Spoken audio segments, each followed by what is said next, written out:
আমার বর ব্রাহ্মণদের হয়েও বানটা ফোড়ালো। হে গাইস, আমি কোয়েল চলে এসেছি আবার একটা নিউ ভিডিও নিয়ে তোমাদের সাথে। আজকে হচ্ছে নীল পুজো, তোমাদের সকাল থেকে সমস্ত ভিডিও শেয়ার করে দিয়েছি, আর এই ভিডিওটা আমার একটু লেট হয়ে যাচ্ছে। এখন তো আমি রেডি হয়ে নিয়েছি, রেডি হয়ে এখন যাচ্ছি নীলের পুজো দিতে। মানে আমি তো উপোস করিনি, বাড়ির প্রত্যেকটা মানুষ উপোস করেছে, আমি আর আমার দেওর বাদে। এছাড়া আমার বর তো কামিয়েছে, সে তো তোমরা প্রত্যেকে জানো, সেও তাহলে আজকে উপোস করে আছে, তার সাথে আজকে ওর বান ফোড়ানো হবে। আমি তো এখন চলে যাচ্ছি মন্দিরে, এই যে হাঁটতে হাঁটতেই যাচ্ছি কিন্তু মন্দিরে, কারণ আমি বাড়িতে ছিলাম আর লেট হয়ে গেছিলো একটু রেডি হতে। ওইদিকে পুজোটা অনেকক্ষণ আগেই বসে পড়েছে, আর এখানে নাকি পুজোটা 3টে কি 2:30-3টের দিকে বসেছে, অনেকটা লেট করেই বসেছে। আর প্রত্যেকটা গাজন মানে শিব মন্দিরে দেখি যে একটু আগে করেই হয়ে যায়। এখানে এসে দেখি অনেকেই চলে এসছে, অনেকেই পুজো দিয়ে দিয়েছে, আর এখন দেখছি এখানে আরতি করা হচ্ছে। আমি আর আমার ননদ তো এখন একটুখানি বসে বসে ঢং করছি, মানে দাঁড়িয়ে থেকে থেকে ঢং করছি। আমরা যেখানে যাব সেখানে তো ভিডিও করতেই হবে, এই কথাটা না আমার বর তার সাথে আরও অনেকেই বলে। কিছুক্ষণ পর চলে এসেছিলাম বাড়ি, আর বাড়ি এসে একটা রিল শ্যুট করছিলাম, এই যে আমি আর আমার ননদ, সেটা তোমাদেরকে শেয়ার করব। তারপরে আবারও চলে গেছিলাম মন্দিরে, আর তখন প্রায় অন্ধকার হয়ে গেছিলো। এখন মনে হয় যে সন্ন্যাসীদের অঞ্জলি হচ্ছে, ওরা অঞ্জলি দেওয়ার পর স্নান করতে যাবে, এই যে মুখে বললাম আর সঙ্গে সঙ্গে স্নান করতেও চলে গেল। ওরা এখন যাচ্ছে স্নান করতে, কারণ স্নান টান করে আসার পর ওদেরকে বান ফোড়াতে হবে। জানো তো এখানে না শুধু শূদ্রদের না, এখানে ব্রাহ্মণদেরও বান ফোড়ানো হয়। এটা আমি এখানে প্রথম দেখছি। এই কথাগুলো আমি যখন বলেছি, আমাকে অনেকজন কমেন্ট করেছিল, আমি কমেন্টগুলো ডিলিট করে দিয়েছি যে তোমার বর ব্রাহ্মণদের হয়েও কেন বান ফোড়ায় এইটাই। তো তাদেরকে কি করে বলবো যে এখানে এই শিব মন্দিরটার নিয়মই হচ্ছে যে শুধু ব্রাহ্মণ মানে শূদ্র না, ব্রাহ্মণদেরও বান ফোড়াতে হয়। তার কিছুক্ষণ পরে সবাই অঞ্জলি দেওয়ার জন্য এখানে লাইন দিয়ে দিচ্ছে। আমি যেহেতু উপোস করে নেই তাই আমি লাইন দিইনি, আমি এখন চলে যাচ্ছি যেইখানটায় প্রসাদ দেবে সেইখানে, কারণ বরের নামে বাটা দেওয়া ছিল, সেই বাটাটাকেই নিতে হবে, কারণ প্রচুর জন পুজো দিয়েছে। এখানে বাটা অনেকের হারিয়ে যায়, যেমন আমাদের একটা বড় মামি হারিয়ে গেছিলো। বাটাটা নেওয়ার পর আমি চলে এসেছিলাম বাড়ি প্রসাদ নিয়ে, বাড়ির প্রত্যেকটা মানুষকে প্রসাদ দিয়ে আমি আবারও চলে গেছিলাম মন্দিরের প্রসাদ আনতে। আর মন্দিরে দিয়েছিল পায়েস, আর তারপরেই আমি বসেছিলাম একটা দোকানের সামনে, কারণ বররা এখন মানে বররা বললাম, ভুল করলাম, মানে ও এখন স্নান টান করে আসবে, এবার তো আর কথা বলতে পারবে না, কারণ এখন বান ফোড়াবে, সেই কারণে। তো এই যে ও চলেও এসছে, মানে ও মানে সন্ন্যাসীরা সবাই চলে এসছে গঙ্গা স্নান করে। গঙ্গা স্নান করার পর ওরা এখন যাবে গাছ ভাঙতে। এই গাছ ভাঙা, এই বান ফোড়ানো, এগুলো আমি সত্যি বলছি প্রথমই দেখছি। আমি এর আগে সত্যি কখনো দেখিনি, মানে আমি ভিডিওতে দেখেছি, এরকম রিয়েলের চোখের সামনে কোনো দিন দেখিনি।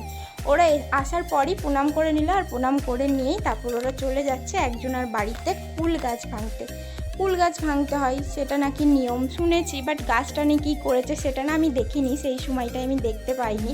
কুল গাছ ভেঙে ওরা এখন চলে এসেছে, আর পরপর বান ফোড়ানোর জন্য ওরা লাইন দিয়ে বসেও পড়ছে। এই দেখো সবাই প্রত্যেকটা মানুষ দৌড়ে দৌড়েই আসছে, কারণ আগে বসলে আগে পাবে, সেই কারণেই দৌড়াচ্ছে।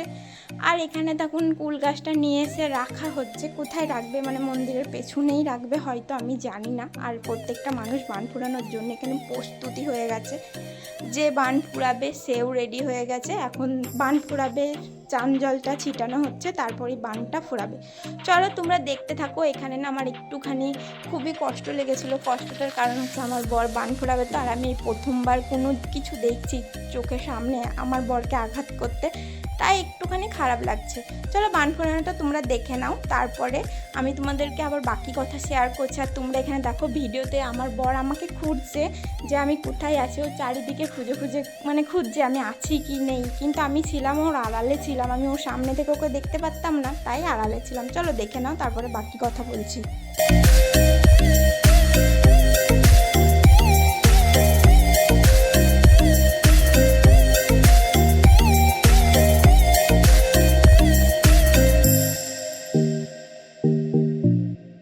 এখন তো আমার বরের কাজ পর্যন্ত চলে এসছে, এখন বরের যেখানে বান ফোটাবে মানে আইব্রোর এখানটায় বান ফোটাই যতদূর সম্ভব, মানে এই যে হ্যাঁ, তো সেখানটায় ঘি দিয়ে তারপরে এই যে বান ফোটানো কমপ্লিট মানে শুরু করে দিয়েছে। এখন ওকে প্রায় আধ ঘন্টা মতো এইভাবেই বসিয়ে রাখবে, তারপর ওই জিনিসটা খোলা যাবে।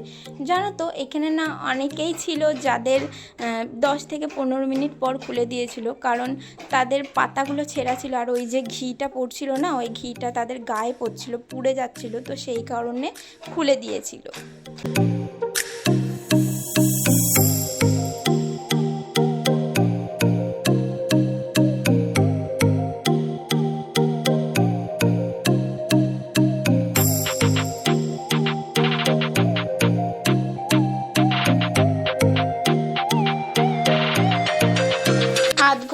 বর আমার বরেরটাও খুলে দিচ্ছে।